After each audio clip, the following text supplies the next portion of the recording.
Joel and I'm sorry, Tyler. Here with Joel and Tyler from Being as an Ocean, Southern California, right? Yes, sir. Just a hardcore band, dudes who love Jesus. They got a new album coming out. Be sure to pre-order it, I guess. It's coming out in a couple days, so be sure to get on that, guys. First off, I'd like to talk to you guys about the inspiration for your name. Where did the name Being as an Ocean come up? Or come from? It actually is derived from a Gandhi quote that says, you should not give up faith in humanity. Humanity is like an ocean. Just because a few drops are dirty doesn't mean the whole ocean is dirty. So it's kind of, interpreting into that. That's awesome. Yeah. I did not know that at all. That's interesting. First off, as I said earlier, you guys have your album coming out pretty soon on the 25th, if I'm not mistaken. 23rd. 23rd. Oh, sweet. Pre-orders coming sooner than I thought. You guys want to talk about the album really quick? Just kind of sum it up. Joel, I think, can sum up the album. I mean, because he writes all the lyrics, so he can give you a pretty good idea. Well, for the most part, the lyrics in this album were written kind of as a journal, in the time of life I was going through. Just needed to get some stuff down on paper. So, a lot of the stuff is just inspired by, things I've been wanting to say for a while, or, derived from conversations I've had, new ways of thinking about God in my life, and just the contemplation of those things, and finding the consequences of those new beliefs and new understanding. So that's what it was for me. This album is a really really full expression of the things that I think about on a regular basis, and I was really proud of that. And people have seemed to relate. Yeah. I knew what the G-D meant Right.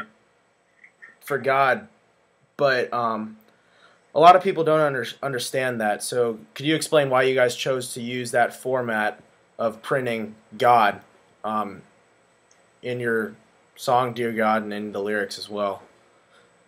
Sure. Tyler will give you the history on it, but I started using it personally in my lyrics because of an author I look up to.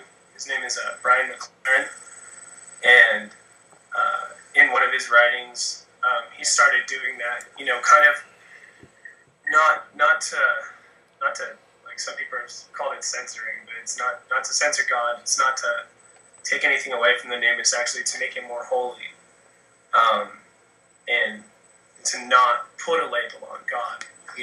Mm-hmm. And Tyler will give you a little history lesson. Well, it's like,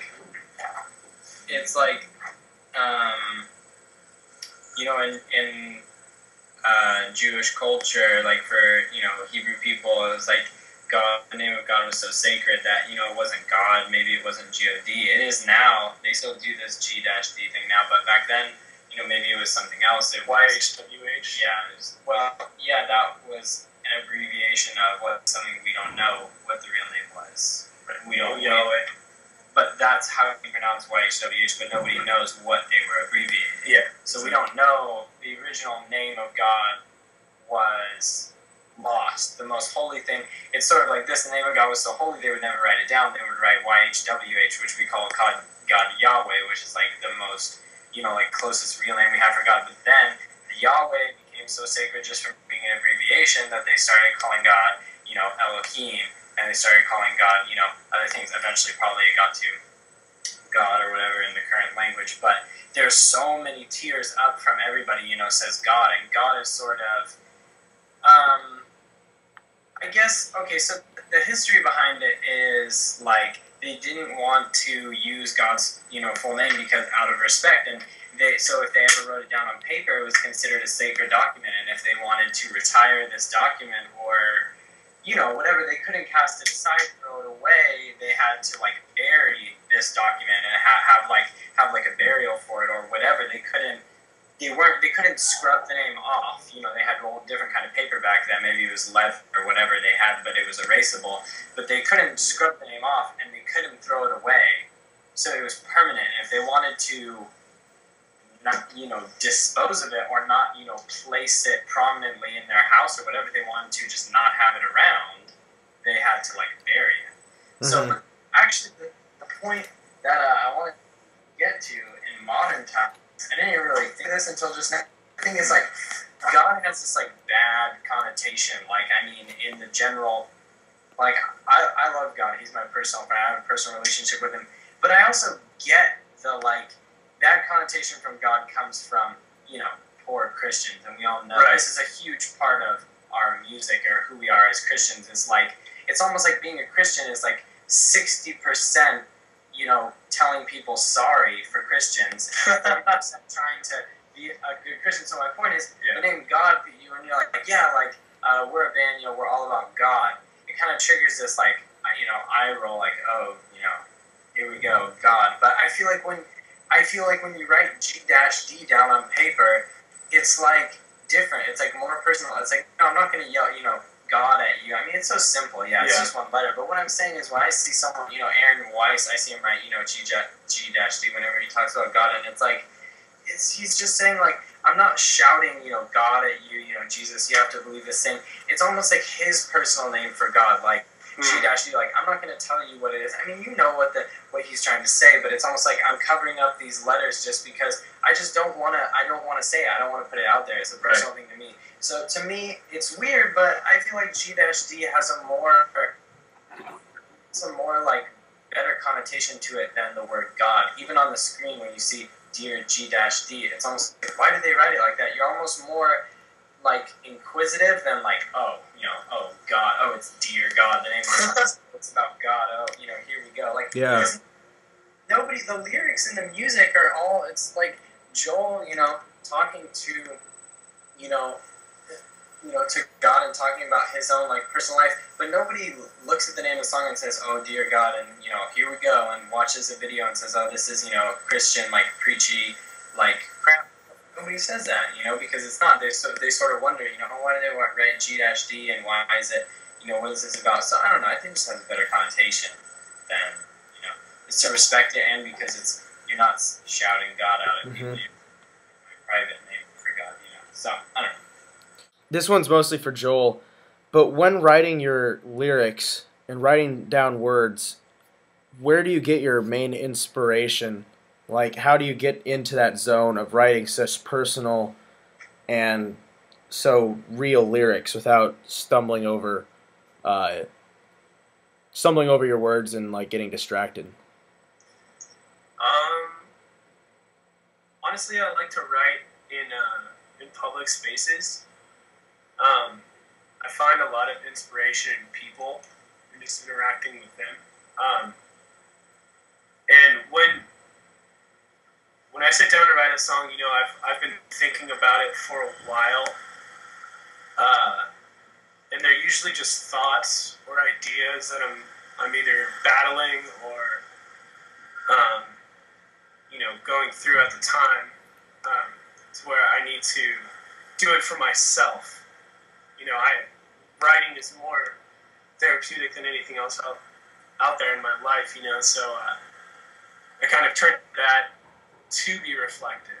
So it kind of just works out, when I'm inspired to write, it's about things that, I'm dealing with presently or am struggling with in my own life. So it just comes out naturally.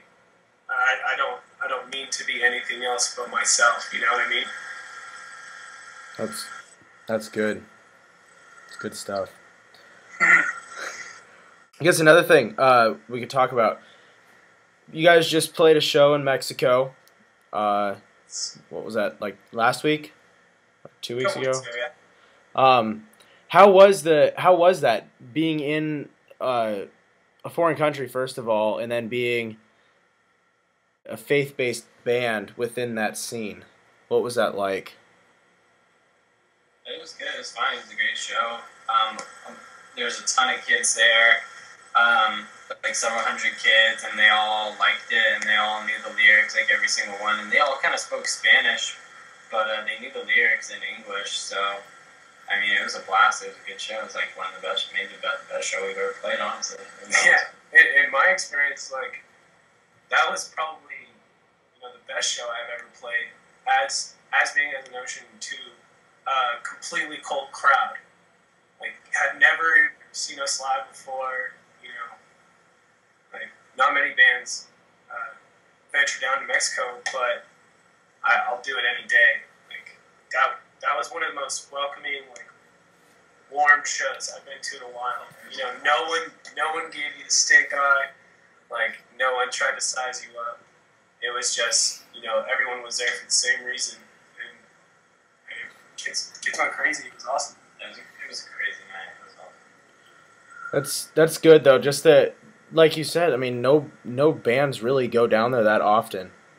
Yeah. Kind of neglecting that part of the world. And they're so hungry for it. They're so thirsty for every bit of music they can get. Yeah. Just gotta go down there. It's sweet. It's a great mission field too. Absolutely.